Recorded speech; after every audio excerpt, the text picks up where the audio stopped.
dos de las agencias, Standard & Poor's y Fitch, tienen a Colombia en triple B menos. Si nosotros perdemos en triple B menos porque ya tenemos expectativas negativas, pues dejaríamos tener grado de inversión. Eso por un lado significaría seguramente una salida, digamos, no masiva, pero sí importante de algunos capitales de fondos extranjeros que tienen dinero invertido acá en títulos del tesoro, en TES, en moneda local, porque tenemos el grado de inversión. Entonces seguramente habría una salida. No sería una salida masiva. Yo no creo que la tasa de cambio entonces sufriese, digamos, por ejemplo, el peso, una depreciación importante sobre el dólar, o que fuéramos a llegar a niveles más arriba de 4.000 o algo así en el tipo de cambio. Y por el otro lado, sí se vería reflejado un poco en los rendimientos que tiene que pagar, los intereses que tiene que pagar el país para contratar deuda. Sin embargo, acá hay algo bien importante. En la coyuntura actual, lo que está sucediendo es que hay una importante liquidez a nivel mundial de las acciones que se tomen en ese primer trimestre. Si el gobierno, por ejemplo, se decanta por presentar una reforma tributaria que busque reforzar los ingresos de la nación, puede que incluso no haya una rebaja de la calificación, pero si no hay acciones en ese sentido y el mensaje de pronto que se manda es que va a haber una mayor debilidad de las finanzas públicas, pues eso sí podría materializar los riesgos que ya han advertido las agencias que han venido llegando hacia el país, que pueden absorber, digamos, ese choque. Y por otro lado, pues obviamente un mayor pago de los rendimientos de la deuda. Ahí lo clave ya va a ser es hacia futuro cuál va a ser la sostenibilidad económica de Colombia para garantizar los pagos de deuda. En ese aspecto, Colombia, si bien enfrenta, por supuesto, unos retos importantes, además en medio de esta coyuntura, pues Colombia de todos modos sigue manteniendo unas finanzas sólidas que le van a poder cumplir con los compromisos relacionados a la deuda. Seguramente más adelante lo que nosotros vamos a ver es que este gobierno o el que le siga, el que le suceda, sí va a tener que hacer unas reformas importantes con el fin de que, pues obviamente genera que todo lo que son bienes que tengan que ver o que estén indexados un poco al dólar americano, pues se vuelven mucho más costosos. Por ejemplo, las personas que a veces hacen compras en el exterior o usan su tarjeta de crédito para traer algún elemento desde fuera, pues esas compras se vuelven más costosas. Por el otro lado, lo que pasa es que también el financiamiento de la economía se vuelve un poco más costoso, porque entonces hay que pagar mayor rentabilidad para compensar ese mayor riesgo percibido. Y en la medida que el financiamiento tanto de las empresas se vuelve más costoso como del Estado se vuelve más costoso, pues el financiamiento para las personas vía los créditos que contratan, vía del endeudamiento que pueden comprar, la quiere o no, creo que ya es un tema saldado por varios analistas, ¿no? Ahora la gran pregunta es qué va a contener esa reforma tributaria o qué elementos se puede tener desde el Estado.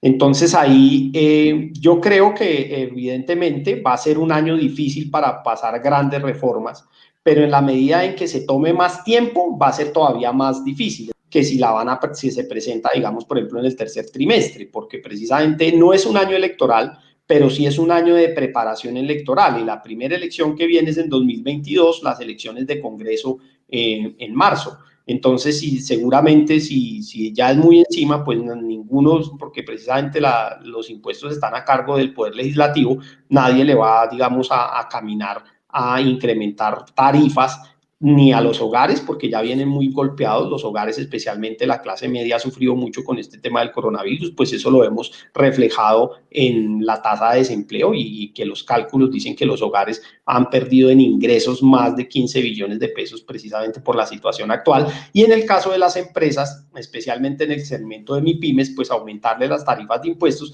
pues es poco viable. Además, porque también vamos a decir, el discurso que ha tenido el presidente Duque es un poco, vamos a decir, proempresarial, ¿no? Que las empresas, entonces, son lo que hay que más proteger. Entonces, pues podría ser contradictorio. Seguramente esta reforma que venga o la que presenten va a estar más encaminada es a meter en cintura toda la parte del gasto tributario. El volumen de tributación pues tiene un límite, es decir, las tarifas no se pueden subir demasiado porque pues en la práctica entonces pues lo que va a haber es una mayor evasión y elusión. Lo que se tiene que tener es una combinación de diferentes fuentes. Entonces, una de esas es, por ejemplo, reducir el gasto tributario, que es lo que estábamos hablando, y es que el gasto tributario es ese conjunto de exenciones y de tratamientos preferenciales que hacen que, digamos, incluso haya distorsiones. No se trata ahí ya un tema de tarifas.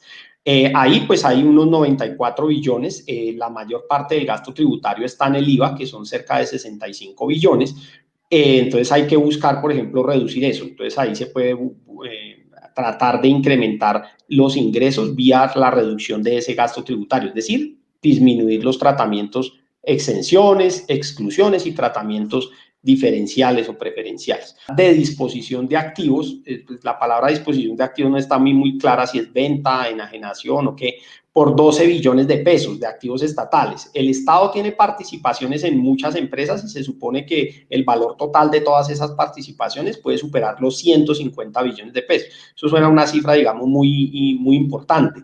Pero la verdad es que cuando uno ya va y, vamos a decir, se quita toda la pajita encima de los activos, pues realmente los activos importantes que se pueden transformar en liquidez son ISA, Interconexión Eléctrica S.A., Ecopetrol, incluyendo pues obviamente su filial CENIT, y las eléctricas regionales. Ahí es donde, digamos, está lo que sí se podría volver flujo de caja para el país.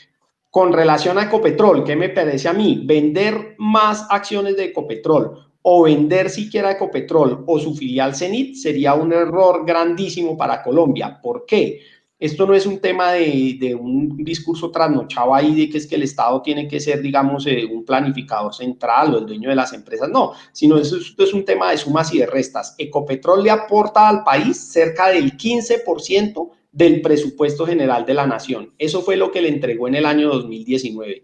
11.4 billones de pesos en dividendos, más una parte también en regalías que paga, más impuesto a la renta. La suma de todo fueron 26,5 billones de pesos, o sea, el 15% del presupuesto del año pasado. Para este año le entregó cerca de 6.5 billones de pesos en dividendo, cerca de otros 9 en regalías y otros más o menos 5 billones de pesos en renta, entonces más o menos otros 20 billones.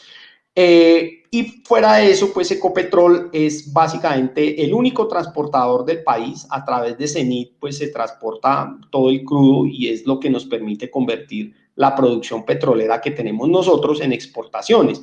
Y las exportaciones nuestras responden por el 52% precisamente de la balanza comercial, es decir, el 52% de todas las ventas que hace Colombia son petróleo y eso se transporta entre regalías y entre impuestos que paga cerca de 245 billones de pesos, 245 billones. Y en solo dividendos le ha pagado 67 billones, una cifra de esa naturaleza. Entonces, pues, tomar una venta de esa forma me parece a mí que es un error muy alto. El ejemplo más grande que tenemos de hacer la venta de un activo público y que demostró no ser una apuesta ganadora es lo que se hizo acá con la venta de Isagen en el primer trimestre del 2016, 88,5% de las acciones de Ecopetrol y tendría, digamos, ya autorizado vender otro 8,5%, ¿cierto? Para quedar con el indicador del 80%. Sin embargo, hacer esa venta del 8,5% requiere que en este momento se haga una valoración de Ecopetrol. ¿Por qué? Porque si bien está autorizada la venta, no se sabe cuál es el valor justo o lo que se conoce como fair value de Ecopetrol. Ecopetrol es una compañía que tiene una particularidad muy importante, que a su vez es su mayor fortaleza, y es que Ecopetrol es una compañía integrada de petróleo y gas. O sea, Ecopetrol participa en el segmento de transporte, participa también en el segmento de refinación y obviamente en el segmento de exploración y producción. Ahí produce petróleo y gas. 80% de la producción de Ecopetrol es petróleo y el otro 20% es gas, ¿sí? Pero entonces, para poder evaluar adecuadamente Ecopetrol, hay que valorar las tres grandes empresas o los tres grandes segmentos que tiene Ecopetrol. Entonces, por un lado, hay que valorar CENIT, que es toda la filial de oleoductos y poliductos. Hay que valorar las unidades de refinación, o sea, el negocio como tal, Reficar y obviamente Barrancabermeja, que fuese comprada por el Banco de la República. Esto termina siendo un crédito indirecto, porque finalmente si el Banco de la República, digamos, hace expansión monetaria para adquirir esa emisión de bonos, también tiene la opción de esterilizar eso, saliendo a vender esos papeles al mercado y retirando esa misma cantidad de efectivo de la economía cuando lo estime conveniente.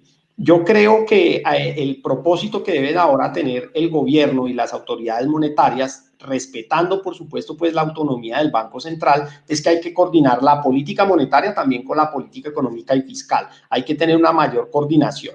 ¿Sí? En algún momento he escuchado a veces que dicen, no, pero si uno tiene un buen gobierno y el gobierno está haciendo bien, pues esa es la mejor coordinación que hay, entonces usted para qué necesita coordinar. No, yo creo que en una situación como la que estamos viviendo actualmente se necesita ese tipo de coordinación y un crédito de esa naturaleza estructurado de manera indirecta desde el Banco Central al gobierno no estaría nada mal, pero tiene que tener una condición fundamental y es que eso solamente puede ser utilizado para hacer inversión en el tipo de infraestructura, lo que llamamos pues en economía formación bruta de capital, formación de bienes públicos, provisión de bienes públicos, terminar esos corredores de comercio internacional, las 4G que están atascadas porque no tienen cierre financiero, hacer con ese dinero el cierre financiero, porque eso va a generar demanda en la economía. Y entonces en el corto plazo va a dar, digamos, como ese impulso a la economía que va a permitir que se vaya ganando otra vez niveles de empleo y de dinámica económica muy cerca a lo que traíamos pre-COVID,